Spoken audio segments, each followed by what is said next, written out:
그 세 번째 시간으로 복음의 기원과 능력이란 주제로 말씀 나누기를 원합니다. 우리 함께 말씀 나누기 전에 서로를 보고 좀 인사하고 시작하도록 할까요? 옆 사람을 좀 바라보면서 반갑습니다, 환영합니다 인사해 볼까요? 여러분 반갑습니다, 환영합니다. 이렇게라도 안 하면 얼굴을 잘 안 보기 때문에 인사하며 얼굴을 조금씩 익혔으면 좋겠습니다. 여러분, TV 프로그램 중에 굉장히 오래된 프로그램인데 TV쇼 진품 명품이라는 프로그램이 있습니다. 여러분이 이것이 진품인가 가품인가 막 보는 그런 프로그램인데, 일반인들이 집에서 문화재와 같은 물품들을 가져와서 감정을 맡긴 다음에 이 물건이 얼마나 가치가 있는 물건인가를 살펴보는 그런 프로그램이거든요. 사람들이 자신의 집에 있는 것들 중에 진짜 이거는 문화재다, 값이 나간다라는 것을 가지고 오는 거죠. 사람들이 막 많은 물품을 가지고 오는데 정말로 겉보기에 너무너무 좋아 보이는 물건들이 막 많이 나오는 거예요. 이거는 누가 봐도 뭐 몇백만 원, 몇천만 원, 몇 억까지 할 것 같은 그런 고급진 물건들을 막 가져옵니다. 그래서 얘기를 하죠. 이게 뭐 갑오로 내려왔다, 몇십 년이 됐다, 몇백 년이 됐다 하고 감정을 이제 전문가한테 맡기는데, 너무너무 겉으로 화려했던 그 물건이 알고 보니까 별것 아닌 너무너무 값싼 제품일 때가 있고, 반대로 그냥 물건을 가져와서 집에 있던 건데 뭐 좀 값이 나갈까 해서 가져온 거죠. 그리고 그것을 좀 하찮게 여기면서 가져왔는데 실제로 감정을 해보니까 엄청난 고가의 물품일 때가 있다라는 겁니다. 이 물품이 고가인가 아니면 뭐 저가인가 문화재인가 아닌가를 알아볼 수 있는 여러 가지 기준들이 있지만, 그 중에 한 가지 기준이 무엇이냐면 이 물건의 기원이 어디인가, 기원이 어디인가, 이 물건이 누구에게서 언제 어디서 어떻게 만들어져 있는가에 따라서 그 물건의 값이 달라진다라는 거죠. 좀 좋아 보이는 도자기가 있는 것 같아서 어떤 학생인가 어떤 사람이 도자기를 가져왔어요. 뭐 한 비싸봤자 몇백 할 거라 생각했겠죠. 가져와서 이제 감정을 받았는데 알고 보니까 그 도자기가 그 청자였는데 조선시대 왕실에서 만든 청자였던 거죠. 그래서 그게 몇 억 정도의 감정이 되는, 그럼 집에 혹시 오래된 물건 있으면 한번 가져와서, 저한테 가져오지 마시고 그 방송으로 한번 가져가 보시면 알아볼 수 있을 겁니다. 그럼 그 물건에 있어서 왜 그 물건이 그렇게 높은 감정을 받았는가를 보면, 그 물건의 기원을 봤을 때 되게 오래된 물건일 뿐만 아니라 조선시대 왕실에서 만들었던 청자였기 때문에 값이 나갔다, 가치가 있었다라는 거죠. 어떤 물건을 바라볼 때에도 그 기원이 무엇인가, 누가, 언제, 어디서, 어떻게 만들어졌나에 따라서 그 가치가 확 차이가 나고 그 가치가 달라진다라는 겁니다. 오늘 말씀에서 바울도 지금 뭘 말하고 있냐면, 바울이 전하는 그 복음의 기원, 이 복음이 어디서부터 시작된 것인지 그 기원에 대해서 이야기하고 있다라는 겁니다. 우리가 한 2주 전 말씀에 갈라디아 살펴보면서 어떤 이야기를 했었냐면, 바울이 다른 복음은 없다라고 단호하게 이야기했던 걸 봤습니다. 왜 바울이 다른 복음은 없다라고 이야기하고 있었냐면, 이 갈라디아 교회 안에 거짓 형제들, 즉 바울이 전했던 복음 말고 다른 복음, 다른 것을 전하는 사람들이 들어왔다는 거죠. 그래서 그들이 어떻게 이야기하냐면, 바울이 전했던 복음, 그 믿음도 분명히 중요하지만, 예수 그리스도도 중요하지만 예수만으로 안 된다. 할례도, 또한 절기도, 음식법도 지키면서, 즉 모세 율법을 함께 지켜야 한다는 다른 것을 전하고 있었다라는 겁니다. 바울은 이러한 거짓 형제들의 가르침에 대해서 그거는 다른 복음이야 라고 이야기합니다. 다른 복음. 근데 이 다른 복음이라는 것은 정말로 다른 것이 아니라, 바울이 말하고 있는 것은 그것은 틀린 거야, 잘못된 거야, 거짓된 거야 라고 말하고 있는 거죠. 그러면서 그 복음은 다른 복음이고 자신이 전했던 복음만이 참된 복음이다라고 이야기하고 있는 게 바울의 모습이었거든요. 여러분, 그러니까 이런 의문이 들 수 있는 거죠. 갈라디아 교회 성도들 입장에서는 도대체 바울이 전한 복음이 무엇이길래, 그 복음의 기원, 그 복음의 출처가 무엇이길래 모든 복음들의 표준이 되는가, 그리고 바울의 복음이 무엇이길래 수많은 메시지들과 다른 견해들을 평가하고 판단하는 기준이 되는가 하는 겁니다. 여러분, 바울은 많은 성경을 우리가 지금 보고 있는 성경책에 보면 기록을 했거든요. 여러분, 성경이 총 몇 권이죠? 66권이죠. 신약 몇 권이죠? 진짜 몰라서 대답 못하는 거 아니죠? 신약 39권. 고마워요. 내가 지금 말하면서 느꼈어, 혼자. 구약 39권, 신약, 내가 바보였다니, 신약 27권. 이거 어떻게 쉽게 외우죠? 39, 27, 66권. 2단 될 뻔했네요. 여러분, 구약 39권, 신약 27권, 총 66권이 성경인데, 신약 27권 중에 바울이 몇 권을 썼냐면 13권의 성경을 바울이 쓴 거거든요. 거의 반 정도를 바울이 쓴 거죠. 여러분이 바울이 쓴 성경은 한 사람 또는 한 교회에게만 한 것이 아니라 다양한 교회, 다양한 사람들에게 전한 복음, 성경인데, 편지인데, 정말 놀라운 건 뭐냐면 바울이 기록한 13권의 서신에서는 모두 복음을 이야기해주고 있는데 그 복음이 일관성을 가지고 있다는 겁니다.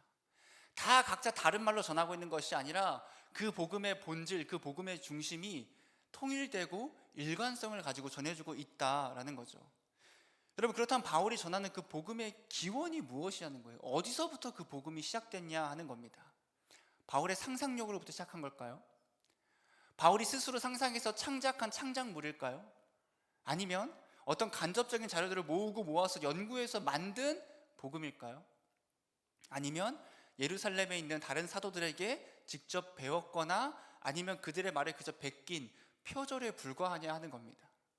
제가 지금 말했던 이 모든 것들은 그 당시에 갈라디아 교회에 있는 그 거짓 형제라고 하는 사람들이 아마도 바울을 공격할 때 사용했던 말들인 것으로 보여요. 갈라디아 교회에 있는 거짓 형제들은 바울이 전하는 복음에 대해서 이렇게 이야기한 것 같습니다. 바울이 전한 복음은 그냥 바울이 스스로 생각해낸 말에 불과하다. 또는 바울이 전한 복음은 그냥 어떤 2차적 자료, 간접적인 자료를 보고 공부한 것에 불과하다. 아니면 더 나아가서 예루살렘에 있는 사도들에게 직접 그가 듣거나 아니 그들의 말을 베낀 표절에 불과하다라고 바울의 복음에 대해서 음해하고 공격했던 것으로 보입니다. 여러분, 그렇기 때문에 바울은 그들의 거짓된 공격과 그들의 음해에 대해서, 그리고 그들이 바울이 전한 복음이나 자신들이 전한 복음이 다르지 않다라고 이야기하는 그런 잘못된 말에 대해서 자기가 바울 스스로가 전하고 있는 그 복음의 기원이 무엇인지 오늘 말씀에서 전해주고 있다는 겁니다.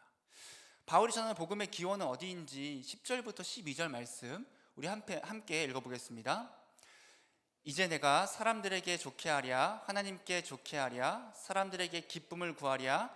내가 지금까지 사람들의 기쁨을 구하였다면 그리스도의 종이 아니니라.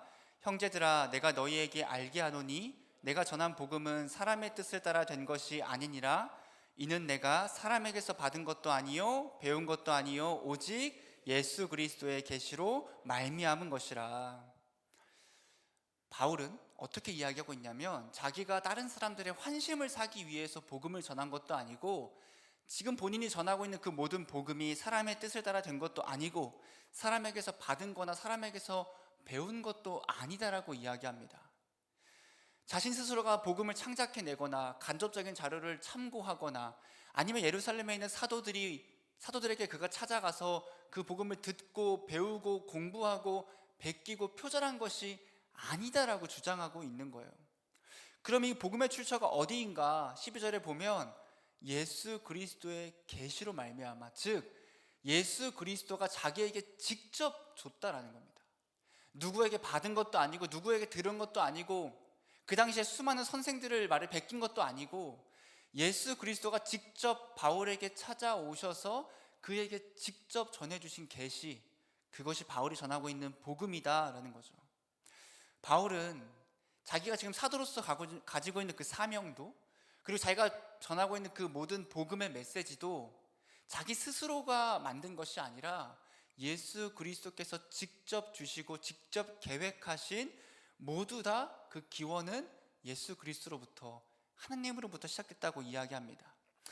그래서 예수님께서 그 복음을 자신에게 직접 주셨기 때문에 자신이 전하고 있는 복음은 자신의 복음이 아니라 하나님의 복음이고, 자신이 전하고 있는 그 모든 말들은 자신의 말들이 아니라 하나님의 말이라고 말하고 있는 겁니다. 바울의 복음의 기원, 그 복음의 출처는 하나님으로부터 시작된다라는 거죠.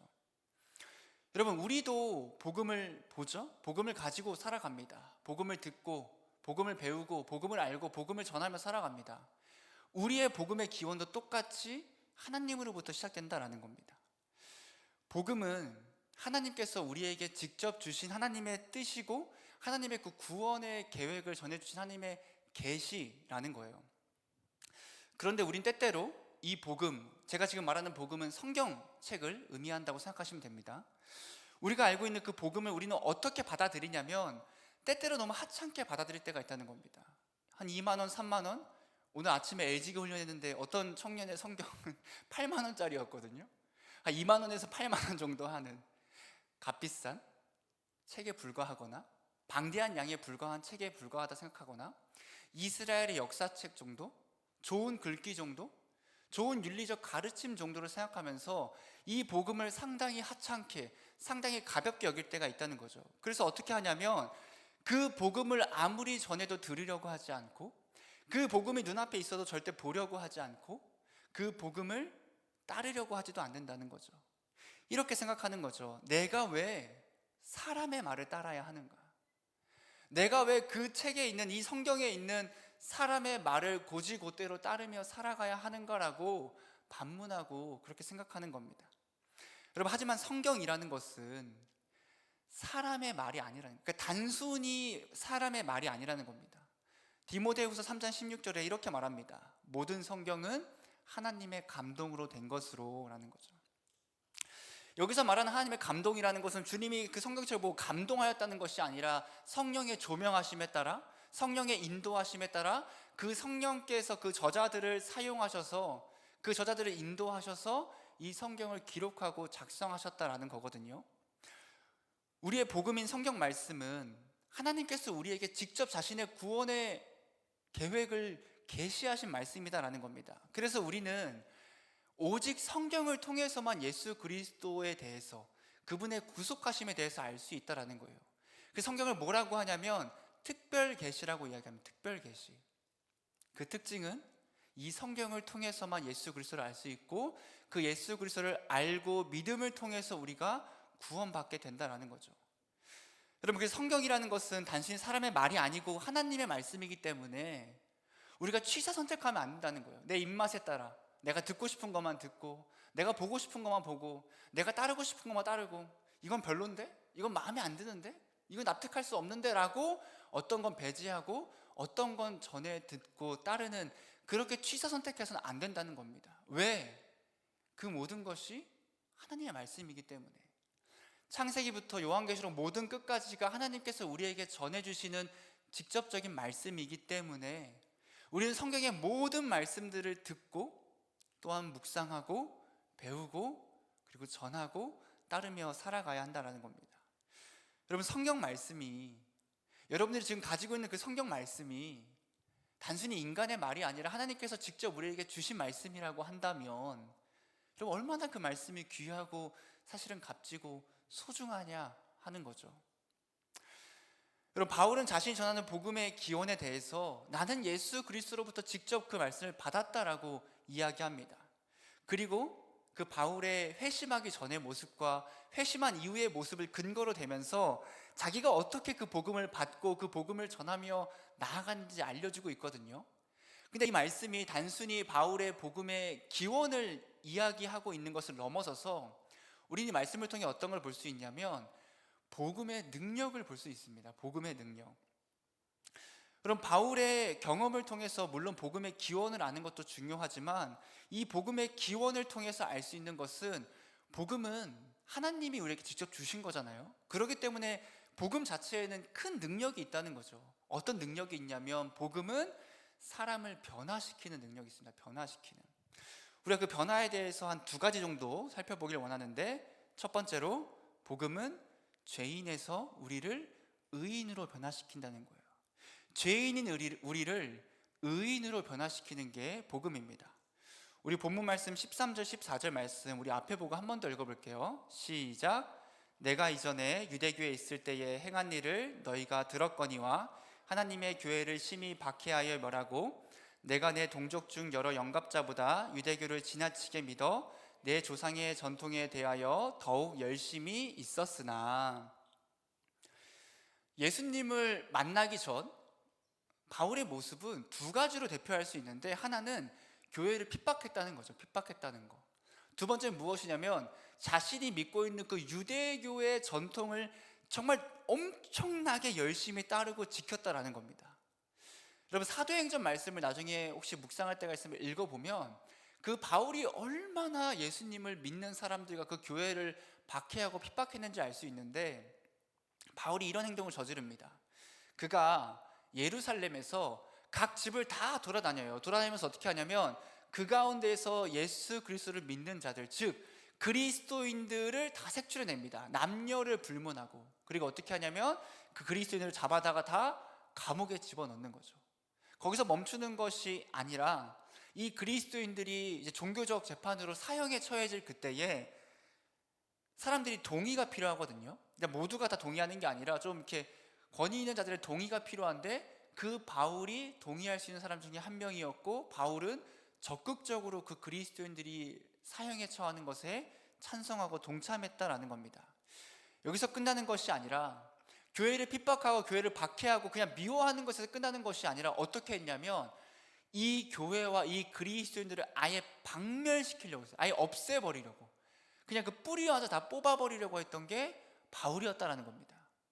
두 번째 모습은 그가 유대교를 정말 열심히 믿고 그 전통을 지키기 위해 노력했다는 거예요. 얼마나 열심히 믿었냐면 자신의 동료들보다 더 열심히 유대교를 믿었고, 유대교 중에 가장 엄한 파에 들어가서 바리새인으로 양육을 받으며 유대교의 수많은 전통들을 지키기 위해서 노력했던 게 바울의 모습이었다라는 거죠.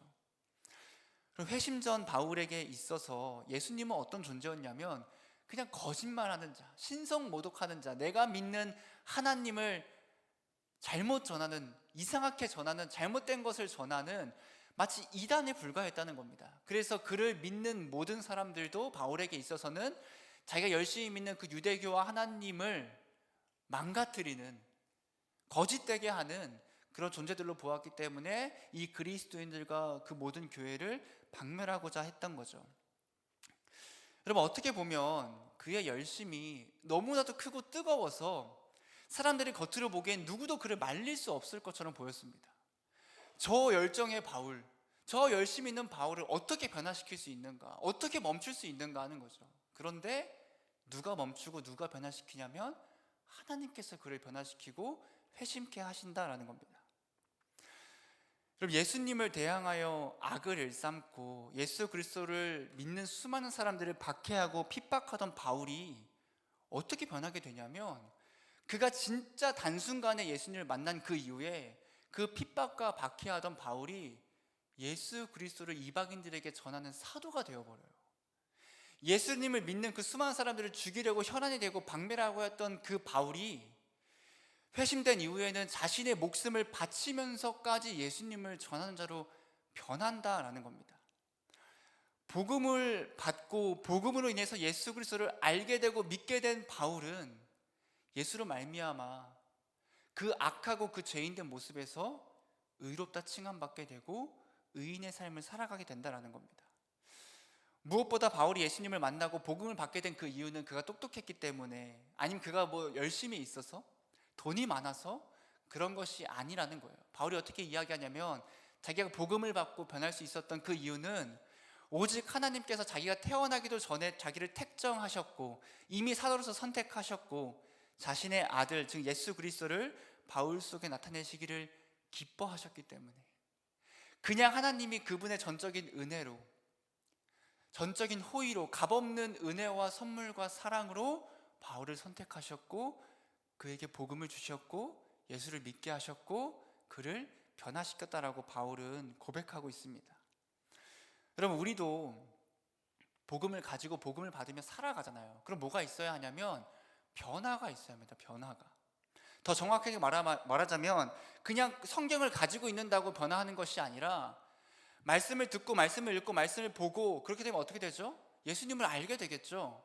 예수님을 듣고 알문을 통해서 그분을 믿게 됩니다. 그분을 믿음으로 말미암아 의롭다 칭함받고 구원의 길을 나아가게 되는 거죠. 복음이 없다면, 여러분이 읽고 있고 보고 있고 지금 듣고 있는 그 복음이 없다면, 여러분, 우리는 그 누구도 예수님을 알 수 없고 믿을 수 없다라는 겁니다. 이 복음은 우리의 전 인격, 즉 지식과 감정과 의지와 같은 우리의 모든 부분을 다 뒤바꿔 놓고 변화시키는 것이 이 복음입니다. 그럼 그래서 어떻게 되죠? 변화된 우리가 예수님을 사랑하지 않던 그 사람이 예수님을 사랑하게 되는 겁니다. 하나님을 전혀 생각하지 않던 그 사람이, 나를 위해서 내 계획대로만 살아가던 그 사람이 하나님을 향한 마음을 가지고 하나님의 계획대로 살아가게 되는 겁니다.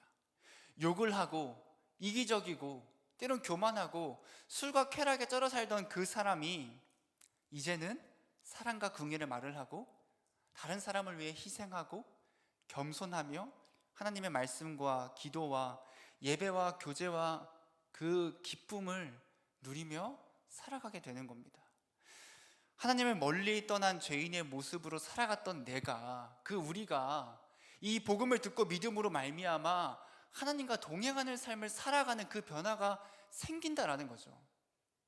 주님의 손을 놓고 그 죄인으로 살아가던 우리가, 이전에는 그 쉽게 죄에 빠져 살아가던 우리가 이제는 예수 그리스도를 의지하고 그분의 힘을 힘입어서 어떻게든 그 죄와 싸우고 그 죄를 이기기 위해서, 죄와 멀어지기 위해서 발버둥치는 삶을 살아가게 된다는 겁니다. 여러분, 그게 변화 아닙니까? 수십 번, 수백 번, 수천 번 내가 예수님을 믿음에도 불구하고 계속 끊임없이 죄와 싸워도 넘어지지만, 그럼에도 포기하는 것이 아니라 그 예수의 손을 붙잡고 그분의 옷자락을 붙잡고 다시 한 번 더 힘을 입어 일어나서 그분과 함께 살아가고자 하는 것, 다시 한 번 더 피 흘리며 죄와 싸우며 살아가고자 하는 것, 여러분, 그것이 복음을 받은 자로서의 모습이고 그 변화된 모습이다라는 겁니다. 여러분, 예수님을 믿는다면, 그분의 복음을 받은 자라면 이런 변화된 모습이 필요하고 변화가 있어야 한다는 겁니다. 두 번째로 어떤 변화가 있냐면, 복음은 우리의 계획을 변화시킵니다. 우리 16절부터 17절 말씀, 우리 앞에 보고 한 번 더 읽어볼까요? 시작. 그의 아들을 이방에 전하기 위하여 그를 내 속에 나타내시기를 기뻐하셨을 때에 내가 곧 혈육과 의논하지 아니하고 또 나보다 먼저 사도된 자들을 만나려고 예루살렘으로 가지 아니하고 아라비아로 갔다가 다시 다메섹으로 돌아갔노라. 바울의 원래 계획은 무엇이었냐면 그냥 교회를 무너뜨리는 거예요. 그냥 예수와 그를 믿는 모든 사람들을 다 박멸시키는 것이 바울의 계획이었는데, 하나님께서는 그의 계획을 완전히 바꾸시는 거죠. 여러분, 바울이 어떻게 회심했냐면, 그가 예수님을 믿는 사람들을 박해하기 위해서 다메섹으로 가는 길에 있을 그때에 호련히 하늘에서 빛이 비춰서 그가 갑자기 앞이 안 보이기 시작하고 예수님의 음성이 들려오면서 그가 예수님을 만나고 그 복음을 듣게 되고 회심하게 되는 겁니다. 그리고 예수님은 그 박해자, 그 핍박자인 바울을 어떻게 하냐면 하나님의 복음을 이방인들에게 전하는 사도로 세우신다는 거죠. 예수님을 통해 복음을 받은 바울은 이제 자신의 계획대로 살아가는 것이 아니라 내 모든 계획을 다 내려놓고 하나님의 계획대로 살아가게 됩니다. 복음은 그 개인의 계획을 완전히 바꿔놓는다라는 거죠. 여러분, 예수님을 믿지 않는 사람들의 삶의 계획은 무엇일까요? 다 다양하겠죠. 여러 계획을 세우며 살아가겠죠. 그런데 아마도 그 중심이 되는 계획은 이걸 것 같습니다. 어떻게 내가 더 높은 삶, 더 좋은 삶을 살아갈 수 있을까? 그래서 어떻게 하면 더 많은 돈을 벌 수 있을까? 어떻게 하면 더 좋은 학교에 들어갈 수 있을까? 어떻게 하면 더 좋은 직장에 들어갈 수 있을까? 어떻게 하면 더 높은 곳에 나아갈 수 있을까? 더 좋은 배우자를 만나고 더 좋은 집에 살 수 있을까? 수많은 사람들이 어떻게 하면 더 좋고 더 행복하고 더 높은 곳을 바라볼 수 있을까를 초점에 두고 살아가는 것이 그런 사람들의 보편적인 계획 아닙니까? 여러분, 어떤 사람이 더 낮아지기 원하겠습니까? 더 낮아지고 더 아래로 가고 나는 안 좋은 곳에 가도 괜찮아, 난 얼마 못 벌어도 괜찮아 라고 말하는 믿지 않는 사람들이 어디 있겠냐 하는 거죠. 사람들은 다 자신의 행복을 위해 살아갑니다. 그런데 복음을 소유한 자들은 변한다는 거예요. 변해야 한다는 거예요. 어떻게 변하냐면, 복음은 우리의 계획을 완전히 뒤바꿔 놓아서 내가 나를 위해서 돈을 벌고 싶어하는 그 마음이 하나님과 그 하나님의 자녀들을 도와주고 싶은 마음으로 변하게 되고, 더 좋은 학교나 더 좋은 직장이나 더 좋은 배우자 등을 가지고 자신을 나타내고 뻔뻔하게 드러내고 그걸 가지고 사람을 판단하지 않게 되고, 오히려 더 겸손해지고 하나님께서 주신 것에 만족하며 충만한 삶을 살아가게 된다라는 겁니다. 무엇보다 나를 위해 살아가는 것이 아니라, 이 삶, 모든 삶의 기준이 내가 되는 것이 아니라 하나님을 위해 살아가는, 나의 계획이 아니라 하나님의 계획으로 살아가는 변화를 경험하게 된다라는 거죠. 우리 청년들 중에서도 이런 변화된 삶을 살아가는 청년이 많다고 저는 생각합니다. 하나님을 위해, 교회를 위해 정말 헌신하고 봉사하는 청년들이 너무 많거든요. 우리 청년부로 보자면 임원들이 있을 것이고, 또 셀 리더들이 있을 것이고, 팀장들이 있겠죠. 그리고 수많은 7개의 팀이 있습니다. 방송팀, 지금도 봉사하고 있는 방송팀, 찬양하는 예배팀, 미디어팀, 기도팀, 말씀팀, 활동팀, 바나바팀까지 그 모든 수많은 청년들이 그 안에 들어가서 열심히 자신의 계획, 자신의 안위와 자신의 이익을 위하는 것이 아니라 하나님의 계획과 하나님의 나라를 위해 사역하고 헌신하며 나아가는 거거든요. 여러분, 그렇다면 이런 거죠. 왜 그 청년들이, 그 수십 명의 청년들이 왜 굳이 그렇게 봉사를 할까 하는 걸까요? 할까 하는 겁니다. 더 높아지기 위해서? 사람들에게 칭찬받기 위해서? 여러분, 여기서 제가 LG기라고 표현할 그때에 과연 LG기를 아는 청년들이 몇 명이나 있을까 싶어요. 여러분, LG기가 한 40명 되거든요. 40명, 제가 보기에는 앞에 나오는 회장 도훈이나 몇 명 외에는 여러분 잘 모를걸요. 그들은 빚도 없이, 사람들의 칭찬도 없이 조용히 곳곳에서 일하며 살아갑니다. 그럼 칭찬받는 것도 아니겠죠? 아니면 여러분, 사실 그들이 칭찬받는다고 한다면 얼마나 칭찬을 받겠습니까? 여러분들이 교회에서 사역하고 일한다고 해서 세상 사람들이 알아줍니까? 앞에서 여기서 기도하고 광고하고 뒤에서 여러분들을 위해 헌신하는 그 모든 LG기들과 모든 봉사자들, 여러분들이 그들을 안다고 얼마나 높여주냐라는 거죠. 칭찬받기 위해서, 높임받기 위해서, 사람들에게 각광받기 위해서 그렇게 하는 것이 아니라, 그들이 하나님 앞에 헌신하고 사역을 하는 그 이유는 그들이 복음을 경험하였고 그 복음으로 인해서 변화되었기 때문이라는 겁니다. 이제는 내가 날 위해 삶을 살아가는 것이 아니라, 나만을 위해 내 계획대로 살아가는 것이 아니라 하나님을 위해, 하나님의 계획대로 그분의 삶을, 그분의 나라를 위해 살아가게 된다라는 거죠. 그렇기 때문에 그 하나님의 백성들인 수많은 청년들이 교회 곳곳에서 봉사하고 사역을 하고 섬기며 나아가는 겁니다. 여러분, 우리가 복음으로 말미암아 변화가 있어야 합니다. 근데 왜 그럼 이 변화가 중요하고 필요한가? 변화한다고 사람들이 칭찬하기 때문에, 아니면 물질의 복을 넘치셔서 부자가 되기 때문에, 공부를 더 잘할 수 있거나 승진을 하기 때문에, 그런 어떤 것들이 찾아오기 때문에 하는 것이 아니다라는 겁니다. 오히려 여러분, 세상 가운데서 여러분들의 이전 모습이 어떨지 모르지만, 만약에 어떤 사람이 막 정말 안 좋은 삶을 살았어요. 나쁜, 악한, 술, 담배뿐만 아니라 수많은 거짓과 사기와 이런 것들을 하며 살아갔다고 칩시다. 근데 그 사람이 어느 날 예수님을 만나는 거예요. 그리고 어떻게 선포하냐면, 내가 이제는 그 모든 악을 다 끊어버리겠다. 술도 안 마시고 담배도 안 피고 사기도 안 치고 욕도 안 하고 화도 안 내고 내가 진짜 주님 안에서 온전히 살아가겠다라고 고백하면, 그럼 믿지 않는 사람들이 어떻게 대하는지 아십니까? 와, 너 진짜 대단하다 합니까? 아니에요. 누군가는 조롱하고 누군가는 비웃고 누군가는 욕합니다. 여러분, 언제부터 이런 거죠. 갑자기 술 먹고 하는 사람이 회식 자리에 갔는데 나 이제는 술 안 마신다, 나 이제는 그런 거 안 한다 이러면, 너 정말 대단하다. 너 술을 끊었어? 이게 아니라, 야, 네가 언제부터 네가 언제부터 뭐 술을 안 마셨다고, 야 빨리빨리 마셔, 뭐 말도 안 되는 소리 하고 있어 라고 비웃거나, 아니면 뭐야 너 왜 갑자기 착한 척하냐고, 너 왜 갑자기 이상한 척하냐고 하면서 그를 조롱하고 비웃고 욕하고 한다라는 겁니다. 우리의 그 다짐과 그 변화를 믿지 않는 사람들은 때로는 비웃고 고상한 척한다고 욕을 합니다. 그러면 우리의 변화가 무의미한 건가? 여러분, 그렇지 않은 이유 중에 가장 큰 이유가 무엇이냐면, 믿지 않는 사람들은 우리의 변화를 보고 비웃고 조롱할지 모르지만 우리의 변화를 보고 하나님께 영광을 돌리는 사람들이 있습니다. 그게 누구냐면, 함께 믿는 사람들은 그 변화를 보고 하나님께 영광을 돌립니다. 어떤 마음이 생기는 거죠? 저 사람이 변했다고? 아니, 내가 알고 있는 저 땡땡땡이 그렇게 술을 좋아하고 그렇게 담배를 많이 피고 그렇게 세상 가운데 욕을 많이 하고 이기적이고 교만하고 분노가 가득했던 저 사람이 변했다고? 어떻게 그럴 수 있지?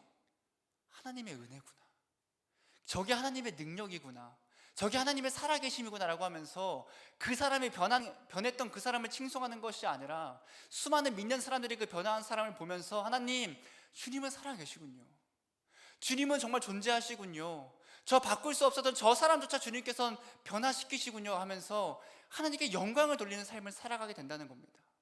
여러분, 우리의 변화가 왜 중요합니까?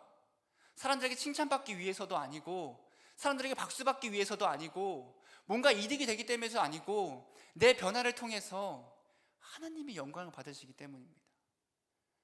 그 복음으로 말미암아 이전과 다른 삶을 사는 나를 통해서 하나님의 살아계심이 전파되고, 나를 보는 수많은 사람들이 하나님의 살아계심과 그의 능력을 경험함으로 말미암아 하나님이 영광 받으시기 때문에 우리는 그 복음으로 말미암아 변화되어야 하고, 또한 변화를 경험해야 하는 겁니다.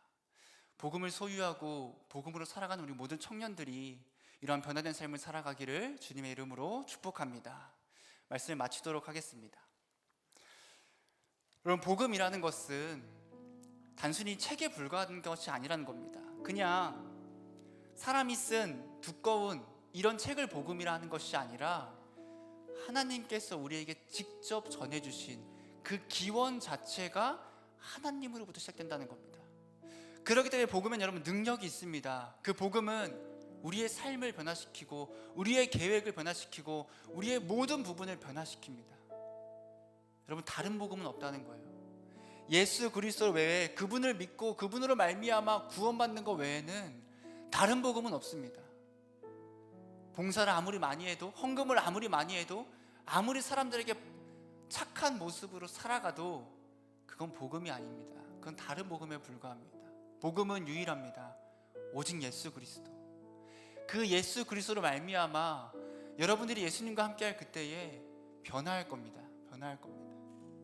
이미 변화한 청년들도 있을 거고, 변화를 기대하는 청년들도 있을 거고, 변화하기 소망하는 청년도 있을 거라 믿습니다. 다른 것을 의지하지 마십시오. 다른 것으로 변화하려고 하지 마십시오. 복음을 바라보고 복음을 묵상하고 복음으로 살아가기를 주님께 기도하며 노력하길 바랍니다.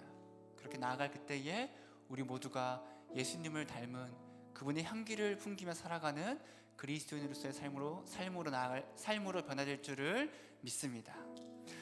여러분, 지금 함께 우리가 찬양하기를 원합니다. 하나님의 그 부르심에는 실패하심과 실수하심이 없고, 우리가 이 자리에 있는 그 모든 것이 내 의지, 내 힘이 아니라 하나님의 계획이고 주님의 은혜였음을 함께 고백하며 나아갑시다.